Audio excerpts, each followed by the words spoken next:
Well, hello there. How is everyone? I hope you are all well on this fantabulous Monday. That's it, it's Monday, it's another week, and you are looking absolutely amazing, I must add. And for a Monday, that's pretty special. So well done you.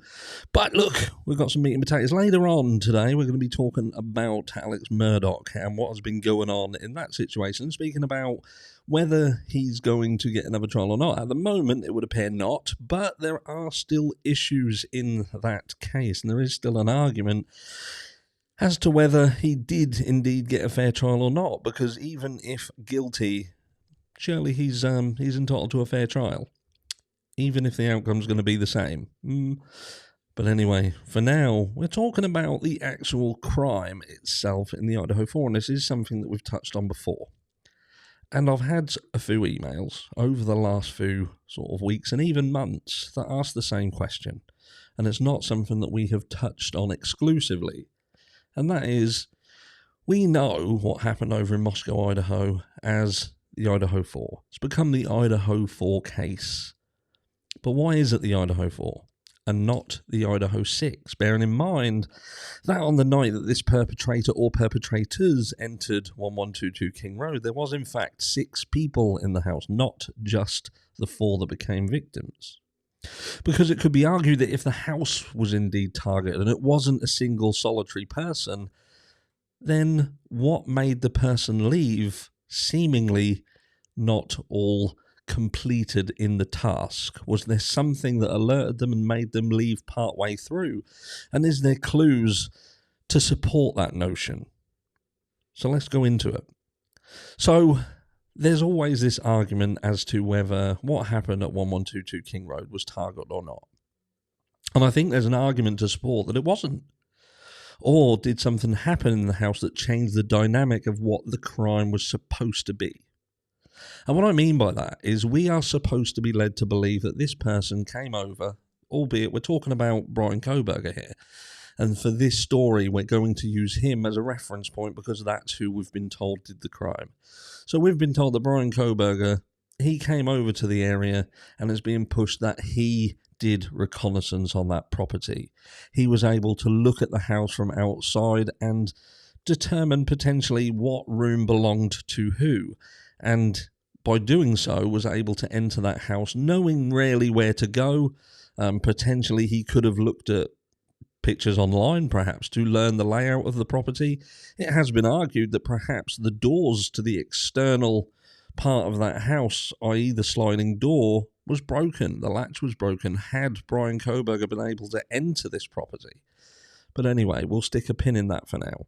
But what we're saying is, if this was targeted by one person, or one person was the target, why did he seemingly change that dynamic and go downstairs and go to another room when, if you're led to believe that this was done in their sleep, which is another narrative that's being pushed, they were attacked in their sleep, and you kind of also have to assume that there was minimal noise. It was quick, it was brutal, but there was minimal noise because another housemate who was seemingly awake at the time wasn't seemingly alerted to the fact that this was a violent crime that was happening. In fact, it was mistaken for potentially playing with a dog. So it wouldn't seem that they were alerted to the point that they would have to go to another part of the house. So why did they? Why, if, say, Madison Mogan was the target, why did that person not come down the stairs and simply leave? Job done, albeit there was a struggle and albeit they were caught off guard.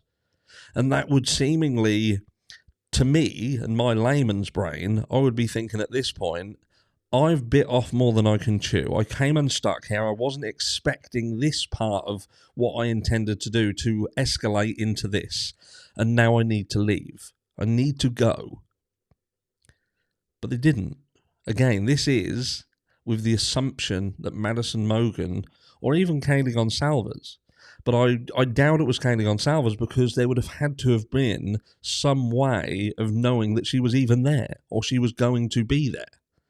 Because if we're talking about Brian Koberger, then he shouldn't surely have known that Kaylee Gonsalves was there, and he certainly wouldn't have perhaps expected her to be in that room. But look, I still have to ask the question, and that is, what happened in the house to change that dynamic from a targeted single person being targeted that seemingly escalated, like I say, aforementioned, into this what it wasn't supposed to be.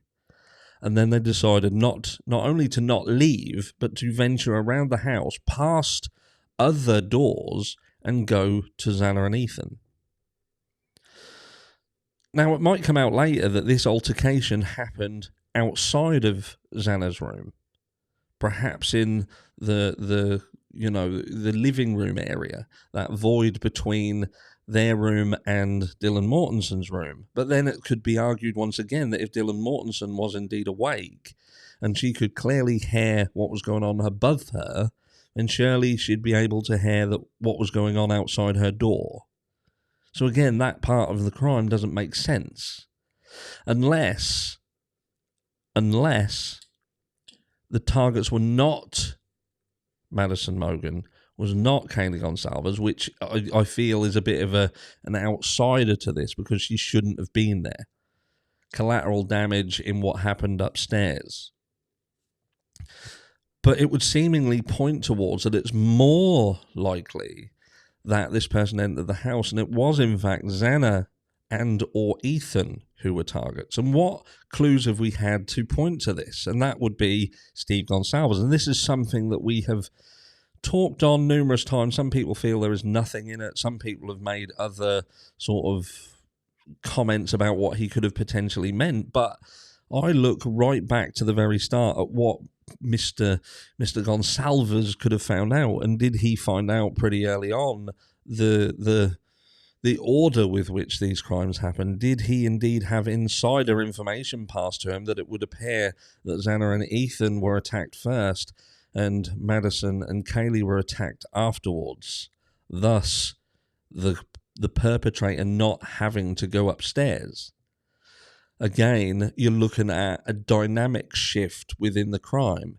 If this person comes into this house and does this crime, something has to happen. If someone's targeted, unless it's everybody who's targeted, then there was a dynamic shift during the crime itself.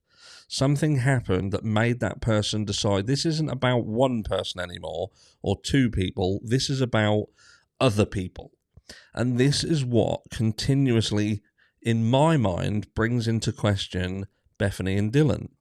It brings into question whether Bethany and Dylan were even in the house at all. Did this person come in to attack someone? They then attacked the other people because they were collateral. They were there. That was the dynamic shift. They heard somebody else. They had to clear house. They had to not leave a witness. But something shifted if you want to believe that this was targeted, and it was targeted to either Maddie or even Xana and Ethan. And it wouldn't seemingly be noise to the point where someone else has come out and there's been a culmination of people downstairs and then it's broken out there. It would seem that they physically went from room to room. So I ask you now, if they're going from room to room, why did they miss out other rooms? Why did they miss out Dylan Mortenson's room? Why did they miss out Bethany Funk's room? Why wasn't all 6 of these housemates dispatched that night? You have to ask yourself that question. You have to. This is another part of the puzzle. The person who did this, if you want to believe it's Brian Koberger and believe that story, this person had only a short window of opportunity in terms of the PCA, what we say, the car was seen at a certain time, it was seen driving, it was seen trying to park, doing a 3-point turn, going up the road, going back down the road, and then leaving at pace at around 4:20 a.m. Now, the fact that car left at pace is telltale. Why would this car, pre-crime, want to drive around the estate if you believe the white Hyundai Elantra is involved, seemingly driving around like a lost DoorDash driver? up the road, down the road, round the road, but then leave the area at pace as if they are trying to distance themselves, get away. They look suspicious. They surely know, this white Hyundai Elantra knows that the first thing that law enforcement are going to do, and I've touched on this before, the first thing they're going to do, the absolute first thing they're going to do is look at CCTV footage and see what stands out. And a white car travelling at pace at 4:20 a.m. in the morning is going to stick out like a sore thumb and be easy to find, albeit it seems that it was easy to find eventually. But I ask for your comments down below. Do you believe the Idaho 4 case was indeed a targeted crime? Or was it just a random attack? Random. And I ask you again, if you believe it was targeted, then who was targeted? Was it Madison Mogen? Was it Kaylee Gonsalves? And was it done on this night purely because Kaylee was there and she wouldn't normally be there? So this was an opportunity to do something that there may not be another opportunity. And if that is the case, and it was indeed Madison or Kaylee, then what was the shift? What changed the dynamic of the crime?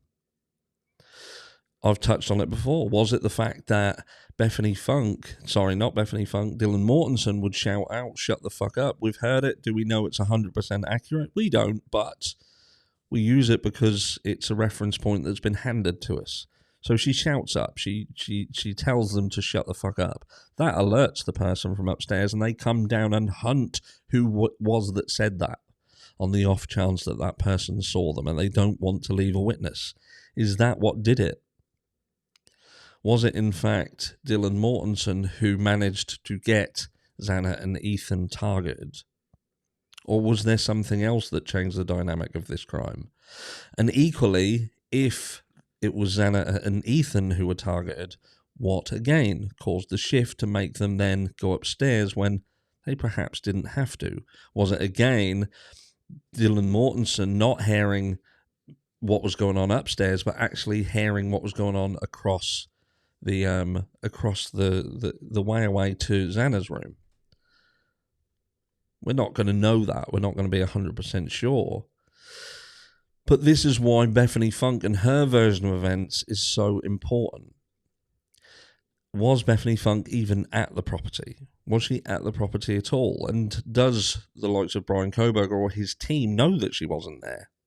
Or does that team know that Dylan Mortensen wasn't there, and they know Dylan Mortensen wasn't there because Bethany Funk has said that she wasn't there, or she didn't know she was there, she didn't see her there? As far as she was aware, she was there on her own. Who knows? But there's got to be something in the background somewhere, or someone certainly feels that there is. But the question has always been in my mind, why is it the Idaho 4 and not the Idaho 6?